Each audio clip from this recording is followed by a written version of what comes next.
move further into being a person that was not constantly reliving the past and living in my old wounding.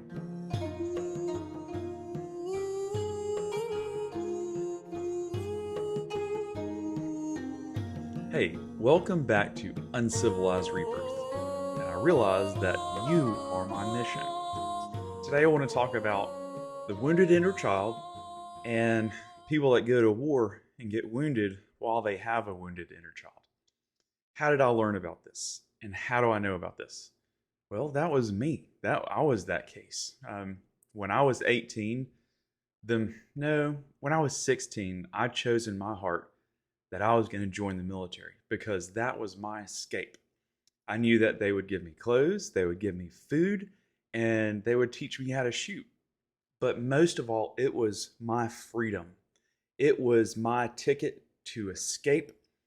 And I didn't know that I was going to find family. I was just trying to escape. Why was I trying to escape? I was raised in a family, if you've watched any of my other videos, that did not want me. So for 18 years, I didn't know anything else really than just disdain and just unappreciation and abuse and treated however. Then I get to this other place. Well, backtrack. So going through an abusive childhood, I was not taught how to emotionally regulate. I was not taught that I had value, and I was not taught that I had a safe place for somebody to go to and for somebody to help me process and understand things. And this is part of a child growing up to feel safe and secure. It's like, let's say, an oak tree maturing. Like, you can't have a huge, massive oak tree with the same fiber structure as like a little bitty oak tree. It just doesn't, it won't be able to withstand the storms. So I was this broken kid that didn't know anything about any type of internal regulation or any healthy coping mechanisms or anything of that nature. So I didn't mature well. I wasn't grown into this stable human that's put into the world. Because if you look at different people and their childhoods and their upbringings, somebody that had a very stable childhood and both parents were loving, kind, and caring and helped them to understand themselves and helped them mature and gave them a safe place to be themselves, then that person gets in the world and they can navigate the world's happenings much easier. But if you put somebody into the world that is very broken and doesn't have any of that from a solid upbringing, they are going to bend and break from any of the things that are thrown at us in life. Because we all know that life is kind of a gauntlet no matter what. Mustache. So I was broken and I was escaping this broken home, and I go to the military. Well, I got like kind of remade, but I did not realize until years later that basically it was the ego of a soldier. Like, yes, I was brave. Yes, I was fitter. Yes, I could go into high stress situations and be cool. Like I did well at that. And so that gave me this understanding of like, man, I can go through and handle stuff. And I could. But I didn't understand that my core was extremely weak and that I couldn't actually handle the storms that life will throw at you. And the reason I'm saying this is because basically this video is I've met a lot of other soldiers and I've watched many videos, soldiers who came from broken homes and they go into the military and they go to war. And let me say this though, not everybody that goes to war is in combat.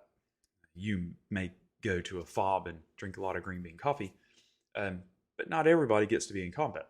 And that's a little bit different of a war story than just deploying to a fob, doing patrols. But like combat, like gets at your soul, in my opinion. But for somebody, or for those of us that were escaping that had no core, the shell of a soldier is what navigated all that. But just imagine underneath that shell of a soldier, there's still this wounded little kid that's getting dragged through combat and is like very, very tormented through that. Because if you take a 5-year-old and you put him through a combat situation, that's just gonna, that's unheard of. That's incredibly horrifying. So a lot of times when we go through traumas as children, we can mentally get stuck at that spot and we just get caught repeating this loop, and we're at that emotional level. But yes, we can become a soldier, but still at the core, there's this level of us being stuck as a child. So follow me on this. So I go through a bunch of tours. Not all of them were crazy awesome. One of them was really boring. One of them was super cool. One was super cool. And get home and like I have a hard time dealing with it. Like I went into alcoholism. Like I tried going to the VA. My family treated me like crap. So like the VA rep dropped me, and that was pretty rough. And my family treated me like a dirty sock. So I was just like, I'm everywhere I turn, it's like rejection. It's like nobody's like helping guide me to help me understand why I'm having a hard time with the war. Like it's just eating at my heart. And I saw these other dudes and they seemed to be fine. It's like, how, like, so I got to act like I'm fine. So I got to act tough and act cool. But it just ate at me and ate at me. And it just, and there was specifically 2 or 3 things that happened on my second tour that just dug at my heart and at my core. And I could never understand why, because I thought that I was a soldier and I was supposed to just be okay with it. But in reality, like, I'm not supposed to be okay with it. And then I still had this wounded little boy inside of me that was stuck as a little child. And then it's like this child level of emotion is trying to process war. And so there's this turmoil internally of like, I don't know what to do with this. Like I am just torn up on the inside. And so further down my healing journey, I learned about the wounded inner child. And for me to even admit that was a huge thing, because I was like, oh, I'm a soldier, I'm not a child. But it doesn't make me a child. It means that there is this version of me deep down inside that's hurt at the core level. And it was these woundings or wounds from my parents that were just traumatizing to the core. And those were never addressed. So I didn't even have like the stability to process, if that makes sense, the war trauma. So I realized like, okay, so it's not me that's the problem. Like it's natural to have war to affect me so much because I was never taught how to process or how to validate my own emotions, or given space or comfort and love to grow through traumas. And so basically, I guess that's what it really is, growing through a trauma, because like you need somebody there to love you and help you. But when it's your parents that did the traumatizing and then they act like nothing happened, that wounds a person for a lifetime. And I had to do the deep work of get past being a soldier, of being, I'm tough, I'm hard, I'm cool, like I can handle it. Yes, a soldier is meant to handle it. We were designed to handle it. But I had even deeper wounds that basically, I think, honestly, the war brought to surface. And so I started digging deeper of like, why is this so traumatizing? And it was like, oh, I have all this childhood trauma that was never addressed and it was only repressed. What I learned is like the things that we repress will present themselves in other areas of our life that we feel safe to present them in. And so my unhealed traumas were presenting, like, I guess, through the cracks of that were put in me from the war also. So it's like, here's this, go a little deeper, then here's this. And I had to get in there and really get in and understand, like, what is it to heal this inner child. And basically I have to heal this soldier. But in doing so, it's like I am going to become more of who I'm supposed to be instead of fragmenting and trying to repress. And it becomes part of my story. So for me, a huge part of maturing through this and growing and healing was realizing that I wasn't broken. My brain wasn't broken, and that I needed to learn the proper coping mechanisms and the proper way to organize my mind and my memories. And I've talked about this in past videos. So what I found is that I got to the point where I couldn't repress the childhood memories anymore. I couldn't repress the war memories anymore.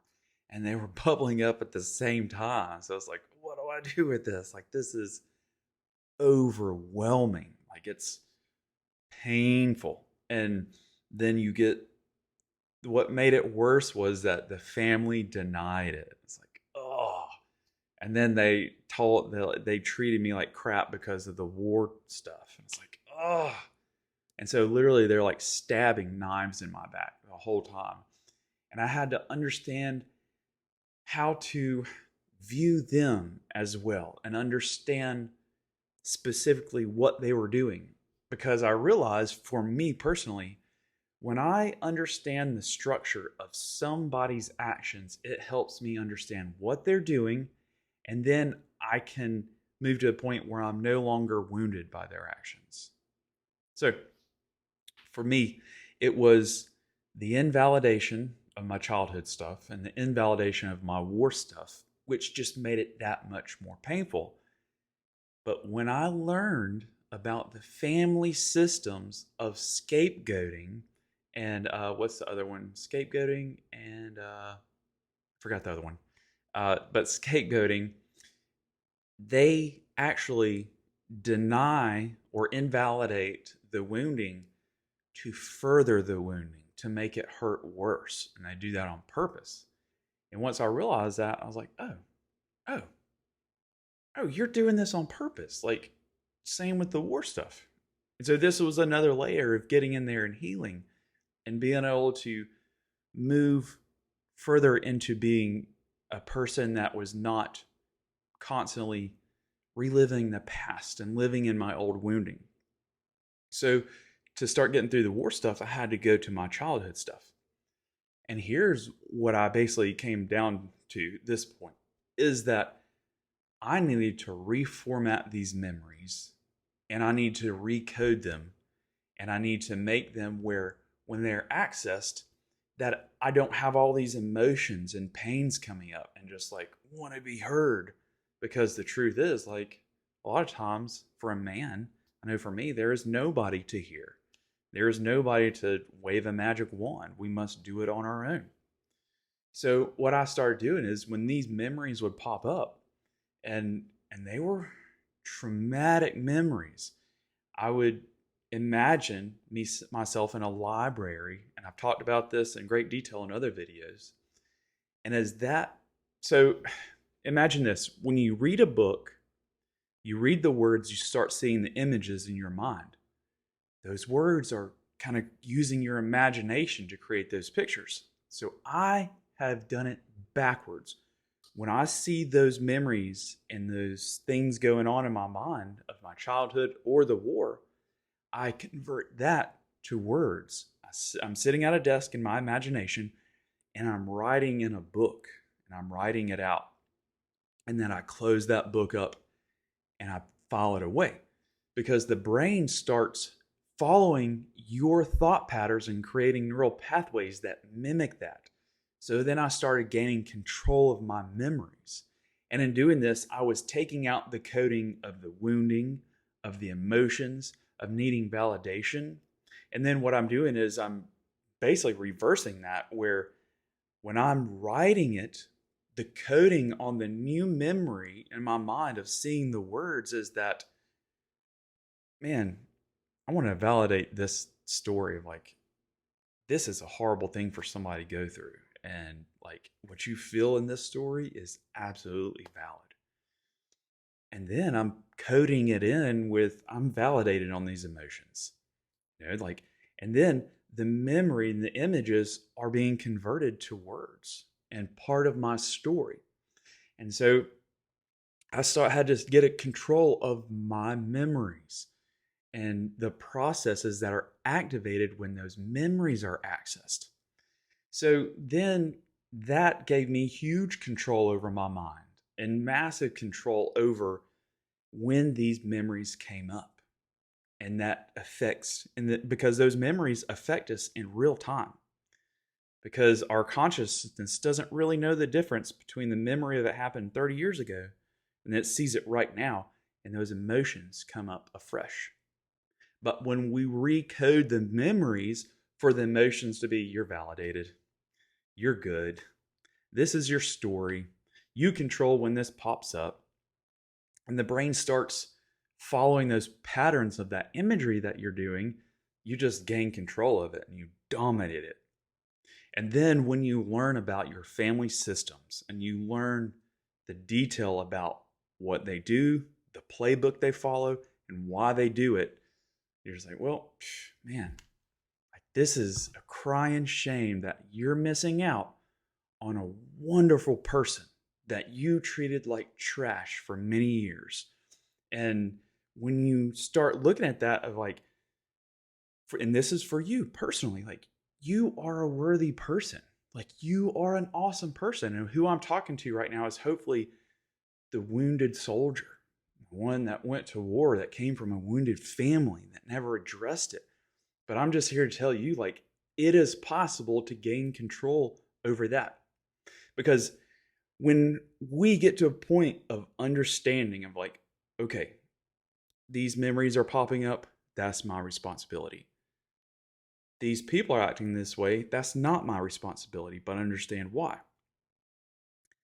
But then these people might trigger me, these emotions and memories may trigger me. It's my decision what to do with them. So when you can go in and do the inner work to change the neural pathways in your brain and you start controlling what is accessed, the whole dynamic shifts and your whole understanding shifts. Because up until this point of understanding, you're like, oh, I'm just reacting out of chaos, reacting because that's the way I was programmed to react. To the point of like, now I am programming how I act. I'm not reacting. Because a lot of times when we come from those wounded families, and because they were wounded as children also, they purposely know the things to say to pop up those memories that cause us to react in a way that validates their actions of like, see, they're crazy. See, they can't get a hold of themselves. But I'm here to tell you, if you went through a childhood that was just traumatic and you were escaping for the military, went to war, you're like having all these issues, it is a lot simpler than we think it is. Simpler than I ever thought it was. Like getting access of control of your memories and studying the family system you came from and learning about it. It's like the work is not easy. Like it is work. But when you start stepping into that territory, you start gaining far more control inside your brain and with those people that sometimes we need to cut out of our lives. And other videos, I go into more detail about the recoding memories. But for me, like, this is the best way I can explain like my healing journey to now. And then also, if you're following any of the stuff I'm teaching about recoding memories and creating new neural pathways that follow your thought process and your visualizations, it's very important to take all the supplements that your brain needs to build those new neural pathways. And for me personally, I believe that the most important one is thiamine. It's found in a vitamin B complex. And man, berberdine, maybe. That's a powerful supplement also. But it's your brain. Like a lot of this boils down to your brain and who we allow in our life. I hope this found exactly who's supposed to hear it. And I wish you well, and I hope it helps. And I'm not sure what the next video is going to be about. I'm going to end the video now. Roadhouse, Spiritual Hard.